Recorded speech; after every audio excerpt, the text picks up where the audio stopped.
D'abord, peut-être vous présenter. Alors, Noé Morin, vous êtes consultant et vous avez co-créé cette association. Qu'est-ce qui fait que des jeunes comme vous s'investissent en tant qu'ASBL dans ce sujet qui est la préservation de l'architecture traditionnelle?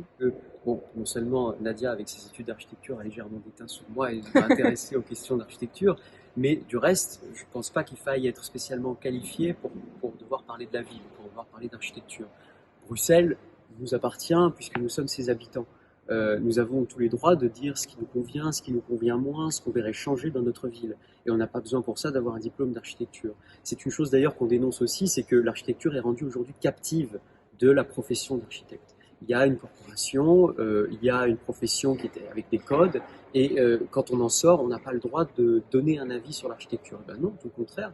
Esthétique, sur le fonctionnalisme, sur le service rendu à la population, tout le monde a le droit de donner son avis sur l'architecture. C'est un peu aussi un des buts de l'association.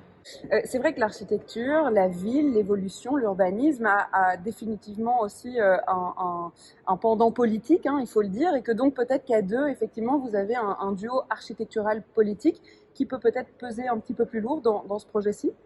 Oui, oui, j'en suis convaincue et je pense que c'est pour ça qu'on travaille ensemble. Moi, j'ai fait mes études à l'ULB, mon bachelier, et je travaillais en même temps aux archives d'architecture moderne. C'est là que j'ai un peu connu le début de l'activisme de Bruxelles, les archives qui ont été fondées par Maurice Culot, grand activiste aussi de l'Arro, qui ont sauvé énormément de bâtiments à Bruxelles et à Saint-Géry, le Botanique, enfin, plein de bâtiments. Et donc c'est là, je pense que je me suis rendu compte qu'il y avait un souci pendant mes études d'architecture, parce qu'on enseigne des choses qui finalement ne vont pas dans le sens de la population. Et ça, aujourd'hui, c'est une bonne nouvelle. On a des enquêtes de préférence un peu partout dans le monde qui montrent que l'architecture traditionnelle à 75% est préférée, que les gens, c'est ce qu'ils attendent. Donc à partir du moment où on est dans le secteur de la construction, qu'on aille dans le sens des citoyens, parce que je veux dire, c'est de la demande. Mais après Bruxelles, j'étais assez déçue de mes études à Bruxelles, donc je suis partie à Londres faire mon master en architecture. J'ai aussi réalisé une thèse sur l'architecture traditionnelle, mais sans me douter en fait qu'il y a tout un mouvement derrière, avec des milliers d'architectes, d'artisans, d'urbanistes, et puis des disciplines en tout genre, qui en fait construisent des nouvelles villes, construisent des nouveaux quartiers, des logements sociaux, enfin vraiment de tout, mais en traditionnel, partout dans le monde. Et même en Belgique, on a quelques exemples, dont le Bruges. Et donc, c'est possible, c'est pas uniquement utopique. Donc, on n'est pas là juste pour dire, on peut à nouveau construire comme ça, on fait des projets avec nos étudiants. Non, réellement, il y a des exemples concrets qui existent et qui fonctionnent extrêmement bien. Ce qu'on veut, en fait, assez simplement, ce que beaucoup de citoyens veulent, c'est une architecture qui est durable. Et durable, aujourd'hui, on parle beaucoup d'écologie, de durabilité, mais on fait tout l'inverse, on n'a jamais autant pollué. La vraie durabilité, c'est un bâtiment qui tient 100 ans, qui tient 200 ans, et qui va être adapté, qui va être aimé, qui va être entretenu. Ça, c'est la durabilité. Et la durabilité induit la beauté. À partir du moment où on ne crée pas des bâtiments qui sont beaux sur le long terme, on n'arrivera jamais à créer des bâtiments écologiques. Donc, quand on dit architecture traditionnelle, c'est pas superficiel, c'est vraiment créer une architecture qui est vraiment humaine et vraiment durable. Donc avec des matériaux solides, des matériaux naturels, des techniques qui ont fait leurs preuves. C'est pas pour rien qu'à Bruxelles, on a plein d'exemples de bâtiments qui sont là et qui ont eu des dizaines de vies, donc qui ont eu une multitude de fonctions. Je pense qu'il faut réellement se reposer des questions fondamentales sur l'architecture, sur les règles en fait en architecture, parce que le traditionnel, c'est pas juste esthétique. En fait, c'est plein de règles de bon sens qui sont liées au climat, qui sont liées à la région, qui sont liées aux matériaux qui sont disponibles, aux techniques ancestrales de chaque lieu. Par exemple, il pleut en Belgique, on a une toiture en pente, ça paraît logique. Et aujourd'hui, on met des toitures plates partout.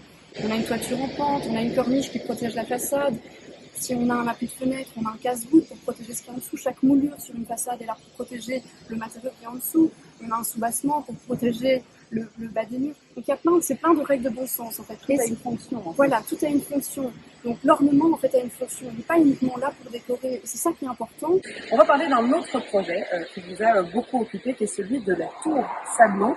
Alors Noé Morin, pour situer géographiquement, cette tour elle est où? Elle ressemble à quoi? Et quel est son état, on va dire, son futur? Quelle est sa situation? Alors, c'est une tour qui est juste en contrebas de la place du Sablon, qui est entre la place du Sablon et l'église de la Chapelle. Et elle a été construite sur les ruines de la Maison du Peuple de Victor Horta, qui a été détruite en 1965. Quelques années plus tard, un grand industriel du béton, M. Baton, fait construire la tour. Cette tour existe encore dans sa forme actuelle. Elle a abrité plusieurs administrations publiques, quelques entreprises. Mais disons que pour ce type de bâtiment, qui est un bâtiment tout à fait moderniste commun, j'allais dire, c'est-à-dire en béton, d'apparence extrêmement simple, droite, alors qu'on est sur une place du Sablon avec de la néo-renaissance flamande, enfin des décors extrêmement compliqués et riches, donc elle tranche complètement dans le paysage du Sablon. Mais disons que pour un bâtiment de ce genre-là, des cycles de vie de 60 à 70 ans sont à prévoir avant de refaire l'enveloppe extérieure. Donc nous, on a pris les devants, si vous voulez, avec la table ronde de l'architecture, et on a proposé des contre-projets pour refaire l'enveloppe en partant du principe qu'on ne la détruisait pas, pour des raisons à la fois de réalisme, de finance et d'écologie. On part du principe qu'on garde la structure, qu'on en refait l'enveloppe, et donc que l'apparence de la tour change.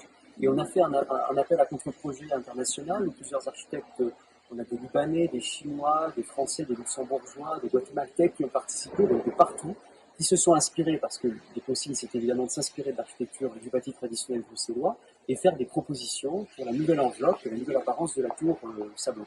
Et donc, on a des résultats qui sont extrêmement divers, ce qui montre bien la grande liberté qui existe à l'intérieur de l'écosystème de l'architecture traditionnelle, avec des matériaux différents, des styles différents, mais qui tous s'implantent dans le paysage du Sablon.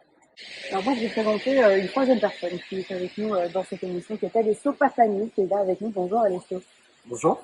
Vous êtes justement un citoyen, un bruxellois, qui n'a pas fait d'études d'architecture à proprement parler, mais qui se retrouve confronté à un projet en particulier, puisque vous êtes voisin d'un projet de rénovation, on peut le dire comme ça, qui fait lui aussi couler beaucoup d'encre. Et donc, c'est un engagement un peu malgré vous, on va dire, dans le sens où là, vous êtes complètement touché par un projet qui ne vous plaît pas. Tout à fait. Donc, je suis habitant du quartier des Quais à Bruxelles-Ville. Donc, c'est juste en face du quai du Charbonnage, où va être construite une tour de 14 étages. Allez, le projet prévoyait 14 étages. Aujourd'hui, la commission de concertation en prévoit 13, puisqu'il diminue d'un étage le volume de l'immeuble. Et donc, en 2017, en fait, toute une série d'habitants dans le quartier, on est scandalisés. On découvre par la presse qu'une tour va être construite en plein milieu, allez, sur le côté en tout cas, du Square Sainte-Lettre, qui est quand même un axe central dans la ville, en porte d'entrée du centre-ville, le cœur historique de la ville. Une tour énorme qui ne répond pas en tout cas aux besoins selon nous des habitants, tant d'une rive que de l'autre du quartier, mais surtout qui viendra en termes d'ombrage, en termes architectural également, pas du tout s'inscrire dans le paysage urbain de la zone du canal, en tout cas ce tronçon-là. Une tour de 49 mètres avec 14 étages. Et ce qui était assez vicieux, c'est qu'on se rend compte qu'en fait la région elle-même déroge à elle-même à ses propres prescrits urbanistiques. Parce que la hauteur maximale normalement dans la zone est de 19 mètres. D'accord, donc aussi on a un projet qui a été accepté, qui a été choisi, donc il y a un appel à projet, un architecte qui vient proposer quelque chose, qui propose effectivement ces 14 étages et qui sont eux-mêmes contre en fait les règles urbanistiques présentes dans ce quartier-là. Alors qu'est-ce qui se passe? C'est-à-dire que là il y a un groupe citoyen qui se dit il faut faire quelque chose. Exactement, donc depuis 2017, un collectif citoyen, différents comités de quartier, des associations aussi reconnues, travaillent ensemble pour lutter contre ce projet. Donc le véritable problème aussi qui se pose, c'est il y a une opacité par rapport à la sélection des projets. Les citoyens ne sont pas... ne font pas partie finalement de ce processus en fait de sélection. On est quand même dans une forme d'institutionnalisation technocratique où les experts ont la main mise sur la sélection des projets au nom du fait que voilà, l'architecture est quand même une matière complexe et l'urbanisme également. Et donc les citoyens ne peuvent pas prendre la parole et sont déboutés finalement ou se trouvent en fin de processus et ne peuvent finalement que contester les projets qui arrivent.